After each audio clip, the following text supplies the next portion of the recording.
Hello friends, welcome to secret of சமையல். இன்றைக்கி நம்மளோட சேனலில் நாம் பார்க்க போகிறது ஒரு ஈஸியான லேசி மோமோஸ் ரெசிபி. இந்த மோமோஸுக்கு நம்ம அந்த மேல் மாவுக்கு நம்ம டவ் ரெடி பண்ண வேண்டாம், தேய்க்க வேண்டாம், அந்த ஷேப்பில் வருமானலாம் ட்ரை பண்ண தேவையில்லை. டக்குன்னு செய்யக்கூடிய ஒரு ஈஸியான வெஜ் மோமோஸ் தான் நம்ம இன்றைக்கி செய்ய போகிறோம். செம்ம டேஸ்டியாக இருக்கும். சரி வாங்க வீடியோக்குள்ளே போயிடலாம். ஒரு பேன் அடுப்பில் வச்சுக்கோங்க. இதில் வந்துட்டு ஒரு 2 டீஸ்பூன் அளவுக்கு எண்ணெய் சேர்த்திக்கலாம். இதில் வந்துட்டு நம்ம வெங்காயம், பூண்டு, இஞ்சி 3ஐயும் நல்லா ஃபைனாக சாப் பண்ணியிருக்கிறோம். ஒரு சாப்பரில் போட்டு இந்த மாதிரி ஃபைனாக சாப் பண்ணிக்கோங்க. அப்போ தான் வந்துட்டு அந்த உருண்டை வந்து பிரிஞ்சிடாமல் இருக்கும். இப்போ இதை வந்துட்டு நம்ம இந்த எண்ணெயில் போட்டுடலாம். இதை வந்துட்டு நம்ம லேசாக வதக்கிக்க போகிறோம். ரொம்ப வதக்கணும்னு அவசியம் இல்லை, லைட்டாக வதக்குனிங்கன்னா போதும். இப்போ ஓரளவுக்கு வதங்கிடுச்சு. இப்போ நம்ம இதில் காய்கறிகள் சேர்த்திக்க போகிறோம். நாம் இன்றைக்கி எடுத்துருக்கிறது முட்டைக்கோசு, கேரட், அப்புறம் குடமிளகா. நீங்கள் இது கூட வேறு எந்த வெஜிடபிள் உங்களுக்கு பிடிக்கும்னாலும் நீங்கள் சேர்த்திக்கலாம். பீன்ஸ் சேர்த்திக்கலாம், மஷ்ரூம் சேர்த்திக்கலாம், பன்னீர் சேர்த்திக்கலாம். எது விருப்பமோ அது வந்துட்டு நீங்கள் சேர்த்திக்கோங்க. நாம் இன்றைக்கி கேரட்டை, முட்டைக்கோஸ், அப்புறம் கேப்சிகம் எடுத்துருக்கோம். இப்போ அதையும் இந்த எண்ணெயில் சேர்த்திடலாம். இதையும் வந்துட்டு வதக்கிக்க போகிறோம். இதையும் ரொம்ப நேரம் வதக்கணும்னு அவசியம் இல்லை, இதுவுமே சீக்கிரமே வதங்கிடும். இப்போ லைஸாக வதக்கி விட்டுடலாம். இப்போ இதுக்கு தேவையான அளவுக்கு உப்பு சேர்த்திக்கோங்க. கூடவே கொஞ்சமாக பெப்பர் பொடி, கொஞ்சமாக சில்லி ஃப்ளேக்ஸ் ஒரு 1/2 டீஸ்பூன், கொஞ்சமாக சில்லி சாஸும் இது கூட சேர்த்திக்க போகிறோம். 1 டீஸ்பூன் அளவுக்கு சில்லி சாஸ். இப்போ எல்லாத்தையும் வந்து நல்லா வதக்கி விட்டுக்கோங்க. நல்லா மிக்ஸ் பண்ணி ஒரு 2 நிமிஷத்துலேயே அது வதங்கிடணும். நல்லா பொடி பொடியாக நறுக்கிக்கிறோம், அதனால் சீக்கிரமே வதங்கிடும். இப்போ நல்லா வதங்கிடுச்சு. இப்போ இது வந்து பைண்ட் ஆகிறதுக்கு நாம் இதில் வந்துட்டு ஒரு 2 டீஸ்பூன் கார்ன்ஃப்ளவரை கொஞ்சமாக தண்ணி விட்டு கரைச்சி வச்சுருக்கிறேன். இப்போ அந்த தண்ணியை வந்துட்டு இதில் விட்டு நல்லா மிக்ஸ் பண்ணிக்க போகிறோம்.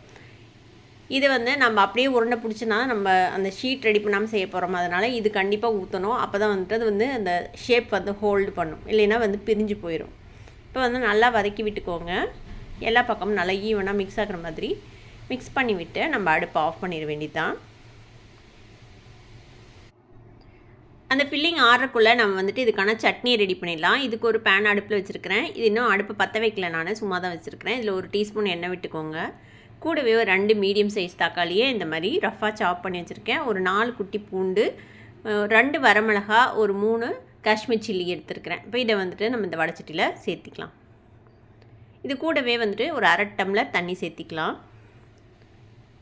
இப்போ அடுப்பை ஆன் பண்ணிக்கோங்க. இது கூட வந்துட்டு ஒரு டீஸ்பூன் வினிகர் சேர்த்திக்க போகிறோம். கூடவே கொஞ்சம் சோயா சாஸும் சேர்த்திக்கலாம்.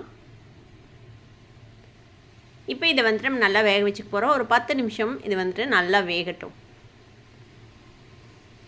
இப்போ ஒரு 10 நிமிஷம் ஆச்சு. நம்ம வெந்துச்சான்னு செக் பண்ணலாம். பார்த்திங்கன்னா தெரியும், நல்லா வெந்துருச்சு. நம்ம விட்ட தண்ணியும் நல்லா சுண்டிடுச்சு. இப்போ அதில் இருக்கிற அந்த தக்காளியோட தோல் எல்லாத்தையும் நம்ம வந்துட்டு எடுத்துடலாம். எடுத்துகிட்டு இது வந்துட்டு ஆற விட்டுருங்க. இது கூடவே வந்துட்டு கொஞ்சமாக உப்பு, தேவையான அளவுக்கு ஒரு 1/4 டீஸ்பூன் சர்க்கரை சேர்த்திக்கலாம். இப்போ இதை ஒரு மிக்ஸி ஜாரில் மாற்றிட்டு நல்லா அரைச்சி எடுத்துட்டோம்னா நம்மளோட மோமோஸ் சட்னி ரெடி ஆகிடும். பாருங்கள், நம்மளோட மோமோஸ் சட்னி ரெடி ஆகிடுச்சு. இது ஒரு கிண்ணத்துக்கு மாற்றி வச்சிடலாம். ஒரு பவுலில் 2 டேபிள் ஸ்பூன் அளவுக்கு கோதுமை மாவு, 2 டேபிள் ஸ்பூன் அரிசி மாவு 2ஐயும் சேர்த்து கலந்து வச்சுருக்கிறேன். இது கூடவே இந்த மாவுக்கு தேவையான அளவுக்கு மட்டும் உப்பு சேர்த்திக்கோங்க. அதையும் நல்லா இந்த மாதிரி கலந்து வச்சுருங்க. இப்போ இது இருக்கட்டும். இப்போ நம்மளோட அந்த ஃபில்லிங் வந்து ஆறிடுச்சு. இப்போ இதை வந்துட்டு தேவையான ஷேப்புக்கு நம்ம உருட்டிக்கலாம். இந்த மாதிரி ரவுண்டாக உருட்டிக்க போகிறோம். நல்லா டைட்டாக உருட்டிக்கோங்க. அப்போ தான் வந்துட்டு நம்ம இது மாவில் பரட்டும் போது உடையாமல் இருக்கும். இதே மாதிரியே எல்லாத்தையும் நம்ம உருட்டி வச்சாச்சு. இப்போ நம்மளோட அந்த மாவு ரெடியாக இருக்குது. ஒரு சாஸ் பேனில் தண்ணி எடுத்து வச்சுருக்கிறேன். இப்போ இந்த உருண்டைகளை ஃபஸ்ட்டு இந்த ட்ரை மாவில் நம்ம நல்லா பரட்டிக்க போகிறோம். ஒரு 2-3 உருண்டையை போட்டு இந்த மாதிரி ஃபஸ்ட்டு பரட்டிக்கோங்க.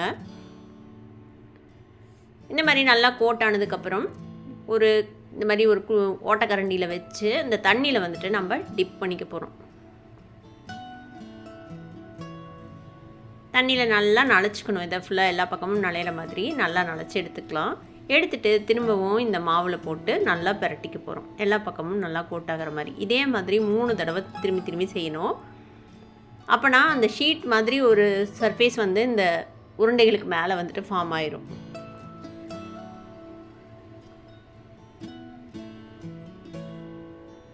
இதே மாதிரி இன்னொரு தடவையும் நம்ம வந்துட்டு தண்ணியில் நனைச்சி திரும்பவும் நம்ம வந்து கோட் பண்ணிக்க போகிறோம். தண்ணியில் நல்லா இந்த மாதிரி நனைச்சி எடுத்துக்கோங்க. எடுத்துகிட்டு திரும்பவும் இந்த மாவில் போட்டு நம்ம கோட் பண்ணிக்க போகிறோம். இது மாதிரியே எல்லா உருண்டைகளையும் நம்ம இந்த மாதிரி மாவை கோட் பண்ணி ரெடி பண்ணி வச்சுக்க போகிறோம். இப்போ எல்லா உருண்டைகளுமே இந்த மாதிரி மாவில் 3 தடவை நம்ம வந்துட்டு தண்ணியில் டிப் பண்ணி கோட் பண்ணியாச்சு. இப்போ இதை வந்து நம்ம வேக வைக்க போகிறோம். தண்ணியை வந்து நல்லா கொதிக்க வச்சுக்கோங்க. ஒரு பாத்திரத்தில் கொஞ்சம் நிறையா தண்ணியை கொதிக்க வச்சுக்கோங்க. இப்போ இதுக்குள்ளே நம்ம இந்த உருண்டைகளை தூக்கி உள்ளே போட்டு வேக வைக்க போகிறோம். இந்த மாதிரியும் நீங்கள் வேக வைக்கலாம். இந்த மாதிரி தண்ணிக்குள்ளே சுடு தண்ணிக்குள்ளே போட்டு ஒரு 5 நிமிஷம் வேக வச்சிங்கன்னா அது வந்துட்டு ரெடி ஆகிடும். இல்லைனா நீங்கள் ஆவியில் கூட எப்போதும் மோமோஸ் வேக வைக்கிற மாதிரியும் வேக வச்சு எடுக்கலாம். இப்போ இது வந்து எல்லா உருண்டைகளையும் போட்டு நம்ம வேக வச்சுக்கலாம். இப்போ ஒரு 5 நிமிஷம் ஆச்சு, வந்து நல்லா வெந்துருச்சு இந்த உருண்டைகள். இப்போ இதை நம்ம வெளியில் எடுத்துடலாம். அந்த தண்ணியை ட்ரெயின் பண்ணிவிட்டு அழுகாமல் அந்த உருண்டைகளை மட்டும் எடுத்துடலாம். எடுத்து ஒரு தட்டில் வச்சிடலாம். அவ்வளோதான், நம்மளோட சூப்பரான மோமோஸ் ரெடி ஆயிடுச்சு.